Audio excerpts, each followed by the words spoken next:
Dear students, welcome to philosophy tuition. আজকের এই ক্লাসে সপ্তম অধ্যায় থেকে কিছু গুরুত্বপূর্ণ প্রশ্ন উত্তর আলোচনা করব। অবশ্যই এই প্রশ্ন উত্তরগুলো তোমরা রেডি করে রাখবে, কারণ যে প্রশ্ন উত্তরগুলো নিয়ে এই ক্লাসে আলোচনা করব পরীক্ষায় কিন্তু এই প্রশ্ন উত্তরগুলো থেকেই তোমরা কমন পেয়ে যাবে। অর্থাৎ মোস্ট গুরুত্বপূর্ণ প্রশ্নগুলো নিয়ে কিন্তু আজকের এই ক্লাসে আলোচনা করব সপ্তম অধ্যায় থেকে, অর্থাৎ যৌগিক যুক্তি, প্রাকল্পিক ও বৈকল্পিক যুক্তি থেকে। বোঝা গেল? তো চলো শুরু করি। মনে রাখবে এই অধ্যায় থেকে কিন্তু 3 নম্বর বরাদ্দ রয়েছে, কাজেই এখানে প্রত্যেকটি প্রশ্নের মান কিন্তু 3। ক্লিয়ার? আচ্ছা, তো চলো শুরু করি। প্রথম প্রশ্ন কি রয়েছে দেখো, প্রাকল্পিক নিরপেক্ষ ন্যায় কাকে বলে? উদাহরণ দাও। তাহলে প্রাকল্পিক নিরপেক্ষ ন্যায় কাকে বলে? উদাহরণ দাও। উত্তর কি রয়েছে? যে মিশ্র ন্যায়ের প্রধান হেতুবাক্যটি প্রাকল্পিক বচন। কি বলল? যে মিশ্র ন্যায়ের প্রধান হেতুবাক্যটি প্রাকল্পিক বচন, অপ্রধান হেতুবাক্য ও সিদ্ধান্তটি নিরপেক্ষ বচন হয়, তাকে প্রাকল্পিক নিরপেক্ষ ন্যায় বলে।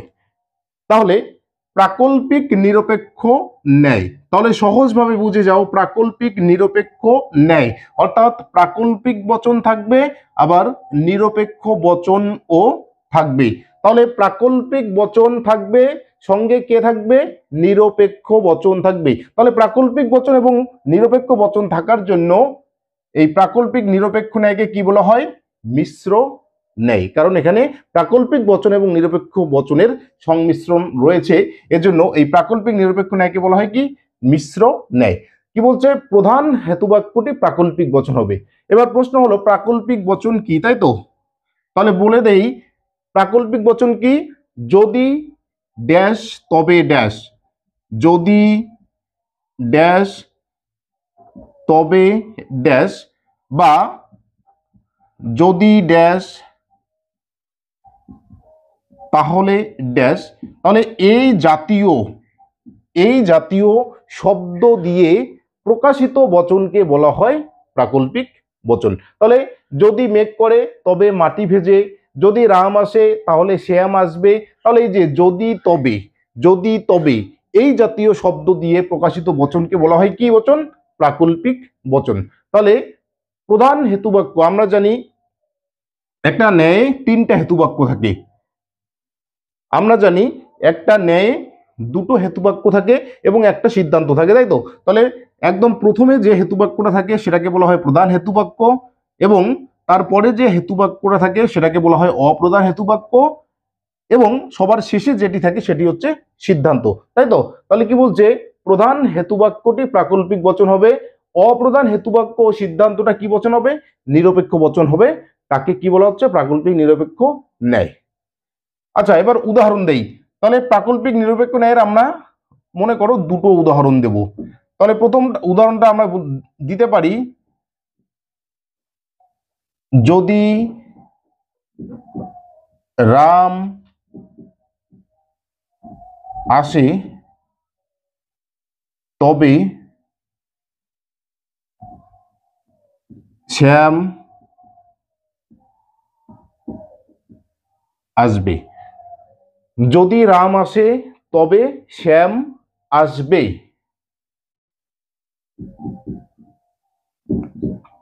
রাম এসেছে,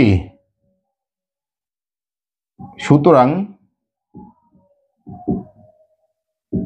শ্যাম আসবে। তাহলে দেখো, যদি রাম আসে তাহলে বা তবে শ্যাম আসবে, এটা হচ্ছে প্রধান হেতুবাক্য। রাম এসেছে এটা হচ্ছে অপ্রধান হেতুবাক্য, যেটা কি? যেটা হচ্ছে একটা নিরপেক্ষ বচন। সুতরাং শ্যাম আসবে এটা সিদ্ধান্ত, এই সিদ্ধান্তটাও কিন্তু একটা নিরপেক্ষ বচন। তাহলে কি বলছে? যে মিশ্র ন্যায়ের প্রধান হেতুবাক্যটি প্রাকল্পিক বচন, অপ্রধান হেতুবাক্য এবং সিদ্ধান্তটি নিরপেক্ষ বচন হয়, সেই ন্যায়টিকে বলা হচ্ছে প্রাকল্পিক নিরপেক্ষ ন্যায়। বোঝা গেল? আচ্ছা, আর একটা উদাহরণ আমরা দিতে পারি। আর একটা উদাহরণ দেই।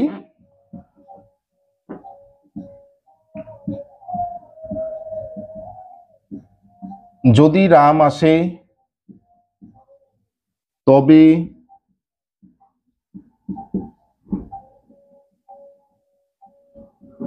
শ্যাম আসবে।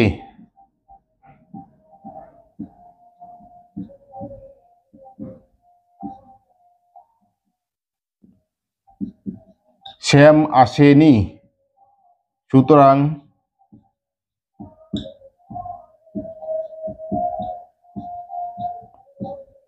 রাম আসবে না। তাহলে দেখো আমি প্রাকল্পিক নিরপেক্ষ ন্যায়ের কিন্তু দুইটা উদাহরণ দিলাম। তাহলে প্রথম উদাহরণ এবং দ্বিতীয় উদাহরণ। দেখো একটা জিনিস লক্ষ্য করো, আমরা জানি যদি এবং তবে, তাহলে যদির পরে এবং তবের পরে একটা করে অংশ থাকে।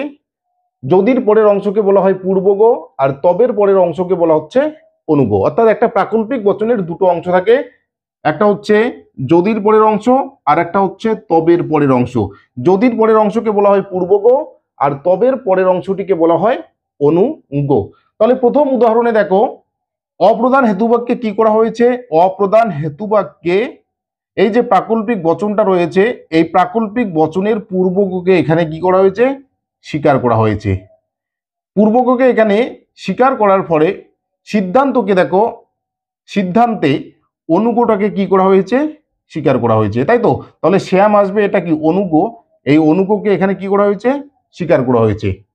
ঠিক 2 নম্বর উদাহরণে দেখো এই যে এটাকে কি বলে পূর্বগ আর তবের পরের অংশকে কি বলে অনুগ।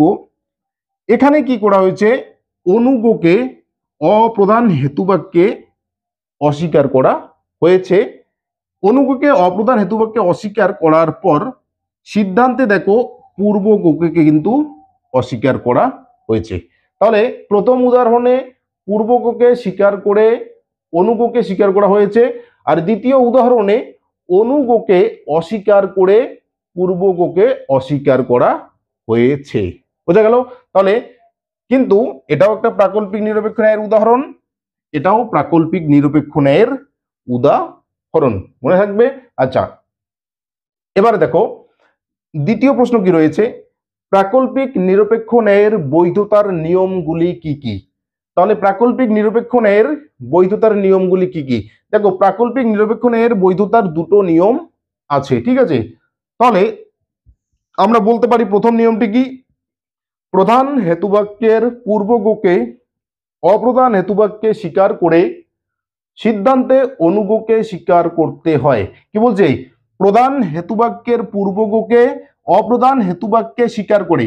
তাহলে এই যে প্রথম যে উদাহরণটা দিয়েছিলাম, দেখো প্রথম উদাহরণটিতে কি রয়েছে, প্রধান হেতুবাক্য, এটা প্রধান হেতুবাক্য, তাই তো।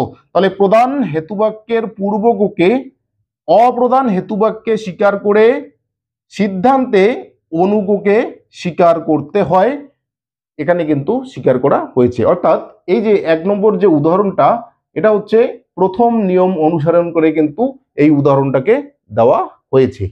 ঠিক প্রাকল্পিক নিরপেক্ষ ন্যায়ের বৈধতার দ্বিতীয় নিয়মটা কি, প্রধান হেতুবাক্যের অনুগকে অপ্রধান হেতুবাক্যে অস্বীকার করে সিদ্ধান্তে পূর্বগকে অস্বীকার করতে হয়। তাহলে প্রধান হেতুবাক্যের অনুগকে, দেখো এটা হচ্ছে প্রধান হেতুবাক্য, এই প্রধান হেতুবাক্যের অনুগকে অপ্রধান হেতুবাক্যে অস্বীকার করা হয়েছে। দেখো শ্যাম আসেনি, শ্যাম আসেনি, নি মানে অস্বীকার করা হয়েছে, সুতরাং রাম আসবে না, এখানেও কিন্তু অস্বীকার করা হয়েছে। তাহলে অনুগকে অপ্রধান হেতুবাক্যে অস্বীকার করে সিদ্ধান্তে পূর্বগকে কি করা হয়, অস্বীকার করতে হয়, কিন্তু এখানে অস্বীকার করা হয়েছে, তাই তো। তাহলে দ্বিতীয় নিয়ম অনুসরণ করে কিন্তু এই উদাহরণটিকে দেওয়া হয়েছে। বোঝা গেল? তাহলে প্রাকল্পিক নিরপেক্ষ ন্যায়ের বৈধতার দুটো নিয়ম, প্রথম নিয়মে পূর্বগকে স্বীকার করে অনুগকে স্বীকার করতে হয়, আর দ্বিতীয় নিয়ম অনুসারে অনুগকে অস্বীকার করে পূর্বগকে অস্বীকার করতে হয়। বোঝা গেল? প্রশ্ন কি রয়েছে দেখো, এমপি বা মোডাস পোনেন্স বা প্রাকল্পিক অন্বয়ী কাকে বলে। কি বলছে, এমপি বা মোডাস পোনেন্স বা প্রাকল্পিক অন্বয়ী কাকে বলে। উত্তর কি রয়েছে দেখো, প্রাকল্পিক নিরপেক্ষ ন্যায়ের বৈধতার প্রথম নিয়মটি হলো, আমরা একটু আগে আলোচনা করলাম, তাই তো। তাহলে বৈধতার প্রথম নিয়মটি কি, প্রধান হেতুবাক্যের পূর্বগকে অপ্রধান হেতুবাক্যে স্বীকার করে সিদ্ধান্তে অনুগকে স্বীকার করতে হয়। এই নিয়ম অনুসরণ করে যে বৈধ মূর্তি পাওয়া যায় তাকে বলে প্রাকল্পিক অন্বয়ী বা এমপি বা মোডাস পোনেন্স। তাহলে প্রাকল্পিক নিরপেক্ষণের বৈধতার দুটো নিয়ম রয়েছে। প্রথম নিয়মটাকে অনুসরণ করে যে বৈধ মূর্তিটা পাওয়া যায় সেই বৈধ মূর্তিটাকেই বলা হচ্ছে প্রাকল্পিক অন্বয়ী বা মোডাস পোনেন্স বা এমপি হলো। আচ্ছা, তাহলে এমপি এই যে বৈধ মূর্তিটা, এই মূর্তিটার যদি আমরা উদাহরণ দেই, তাহলে কি হবে? কি বলছে? প্রথম নিয়মটাকে অনুসরণ করে মূর্তিটাকে বের করতে হবে, তাই তো? তাহলে দেখো উদাহরণ দেই, যদি রাম আসে তবে শ্যাম আসবে। তাহলে কি করতে হবে? পূর্বজ্ঞ কোনটা? এই যে রাম আসে, এটা হচ্ছে পূর্বজ্ঞ, তাই তো? তাহলে এই পূর্বজ্ঞটাকে কি করতে হবে? অপ্রধান হেতুবাক্যে স্বীকার করতে হবে। তাহলে কি হবে? রাম এসেছে, আর এই যে শ্যাম আসবে এটা হচ্ছে কি অনুজ্ঞ, তাই তো? তাহলে সুতরাং শ্যাম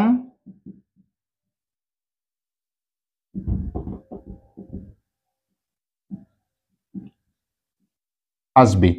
তাহলে দেখো, প্রধান হেতুবাক্যের পূর্বজ্ঞকে অপ্রধান হেতুবাক্যে স্বীকার করে সিদ্ধান্তে অনুজ্ঞকে কিন্তু স্বীকার করা হয়েছে। তাহলে অনুজ্ঞকে কিন্তু সিদ্ধান্তে স্বীকার করা হয়েছে। তাহলে এই নিয়মটাকে অনুসরণ করে এই যে বৈধ মূর্তিটা পাওয়া গেল, এই বৈধ মূর্তিটাকেই বলা হয় কি? এমপি। সংক্ষেপে বলে এমপি। আর এমপির ফুল ফর্ম হচ্ছে মোডাস পোনেন্স, যার বাংলা অর্থ হচ্ছে প্রাকল্পিক অন্বয়ী। বোঝা গেল? তাহলে প্রধান হেতুবাক্যের পূর্বজ্ঞকে অপ্রধান হেতুবাক্যে স্বীকার করে সিদ্ধান্তে অনুজ্ঞকে স্বীকার করা হয়, এটা হচ্ছে প্রথম নিয়ম। এই নিয়মটাকে অনুসরণ করে যে মূর্তিটা পাওয়া যায় সেই মূর্তিটাকেই বলা হচ্ছে এমপি বা প্রাকল্পিক অন্বয়ী বা মোডাস পোনেন্স। যদি এই এমপির আকার আমাদেরকে লিখতে বলে, তাহলে এমপির আকারটা কি হবে? তাহলে দেখো এমপির আকার কি হবে? যদি পি তবে কিউ, যদি পি তবে কিউ। পি মানে পূর্বজ্ঞ আর কিউ মানে অনুজ্ঞ। ক্লিয়ার? এবার কি করতে হবে? অপ্রধান হেতুবাক্যে কাকে স্বীকার করতে হবে? পি কে, অর্থাৎ পূর্বজ্ঞকে। তাহলে সিদ্ধান্তে কি হবে? কিউ কে স্বীকার করতে হবে। কিউ মানে কি? অনুজ্ঞ। হলো? তাহলে যদি পি তবে কিউ, পি সুতরাং কিউ। তাহলে এই আকারটিকে বলা হয় কি? এই আকারটিকে বলা হয় এম পি। আর এটাকে বলা হচ্ছে এমপি আকারের উদাহরণ। এমপি আকারের উদাহরণ। বোঝা গেল? তাহলে এমপি বা মোডাস পোনেন্স বোঝা গেল। তাহলে প্রথম নিয়মটাকে অনুসরণ করে যে বৈধ মূর্তিটা পাওয়া যায় সেই বৈধ মূর্তিটাকেই বলা হচ্ছে এমপি বা মোডাস পোনেন্স। তাহলে যদি পি তবে কিউ, পি দেয়ারফর কিউ বা সুতরাং কিউ। যদি রাম আসে তবে শ্যাম আসবে, রাম এসেছে সুতরাং শ্যাম আসবে। বোঝা গেল? আচ্ছা, এখানে মনে রাখবে,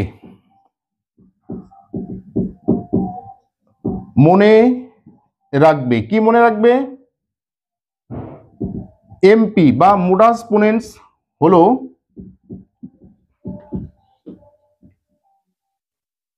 গঠনমূলক বা স্বীকৃতিমূলক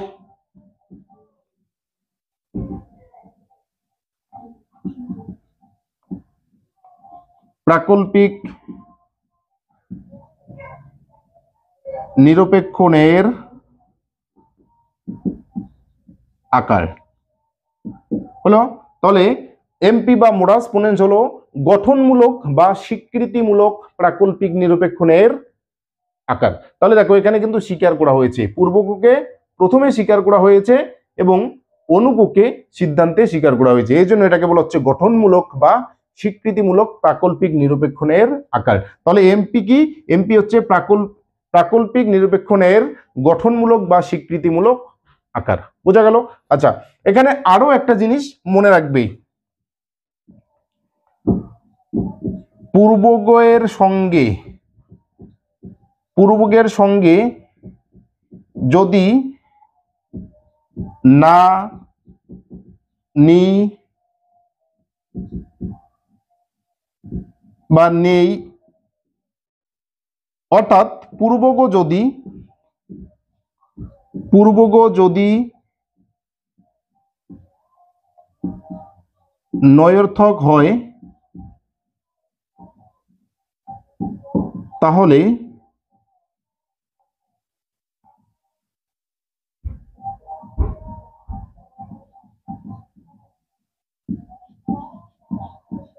অপ্রধান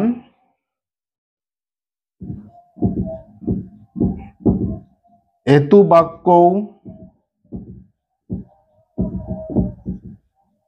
নয়র্থক হবে।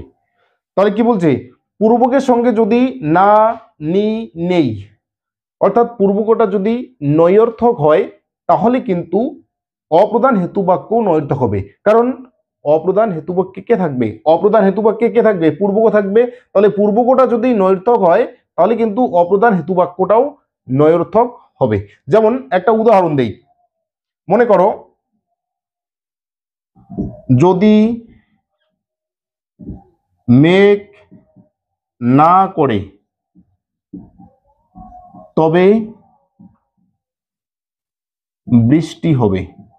তাহলে দেখো, যদি মেঘ না করে তবে বৃষ্টি হবে, তাহলে মেঘ না করে, তাহলে পূর্বকটা কি? পূর্বকটা নয়র্থক বা পূর্বকের সঙ্গে না শব্দটা রয়েছে, তাই তো? তাহলে অনুগ কি হবে? তাহলে মেঘ করে নি, সুতরাং তাহলে কি হবে? বৃষ্টি হবে। তাহলে দেখো, পূর্বকটার সঙ্গে না শব্দটা রয়েছে, কাজে অপ্রধান হেতুবাক্যে পূর্বকটা কি হয়েছে? নয়র্থক হয়েছে। ঠিক একইভাবে যদি অনুগর সঙ্গেও না শব্দটা থাকে, অর্থাৎ অনুগও যদি নয়র্থক হয় তখন কিন্তু সিদ্ধান্তটাও কিন্তু নয়র্থক হবে। মনে করো যদি মেঘ না করে তবে বৃষ্টি হবে না, তাহলে দেখো বৃষ্টি হবে না, পূর্বকটা কি? নয়র্থক। ক্লিয়ার? তাহলে সিদ্ধান্তটা কি হবে?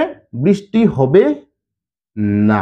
তাহলে কি মনে রাখবে, পূর্বকের সঙ্গে যদি না, নেই শব্দ থাকে, অর্থাৎ পূর্বকটা যদি নয়র্থক হয় তাহলে তাহলে অপ্রধান হেতুবাক্যটাও কিন্তু নয়র্থক হবে। আবার অনুগটা যদি নয়র্থক হয় তাহলে সিদ্ধান্তটাও কিন্তু নয়র্থক হবে। মনে থাকবে? যেমন যদি আরেকটা উদাহরণ দেই, যদি মাটি না ভেজে তবে ভালো ফসল হবে না। যদি মাটি না ভেজে তবে ভালো ফসল হবে না, তাহলে পূর্বক কি? পূর্বক হচ্ছে মাটি না ভেজে, তাহলে মাটি না ভেজে, অর্থাৎ পূর্বকটা কি? নয়র্থক। তাহলে অপ্রধান হেতুবাক্যে কি হবে? মাটি ভেজে নি। তাহলে এবার সিদ্ধান্ত কি হবে? অর্থাৎ অনুগটা কি রয়েছে দেখো, ভালো ফসল হবে না, অর্থাৎ অনুগটাও কিন্তু নয়র্থক। তাহলে সুতরাং ভালো ফসল হবে না। তাহলে দেখো পূর্বকের সঙ্গে না রয়েছে, সেই নাটা কিন্তু অপ্রধান হেতুবাক্যেও চলে আসলো, আবার অনুগের সঙ্গে না রয়েছে, সেই নাটা কিন্তু আবার সিদ্ধান্তে চলে আসলো। বোঝা গেল? অর্থাৎ পূর্বক নয়র্থক হলে সেই নয়র্থক পূর্বককে অপ্রধান হেতুবাক্যে লিখতে হবে, আবার অনুগ নয়র্থক হলে সেই নয়র্থক অনুগকেও কিন্তু সিদ্ধান্তে লিখতে হবে। ক্লিয়ার? আচ্ছা, তাহলে এই ক্লাসে আপাতত 3টা প্রশ্ন নিয়ে আলোচনা করলাম। পরবর্তী ক্লাসে বাদবাকি আরো কিছু গুরুত্বপূর্ণ প্রশ্ন নিয়ে আলোচনা করব। ক্লাসটি ভালো লাগলে লাইক করবে, চ্যানেলে নতুন হলে চ্যানেলটিকে সাবস্ক্রাইব করে নেবে।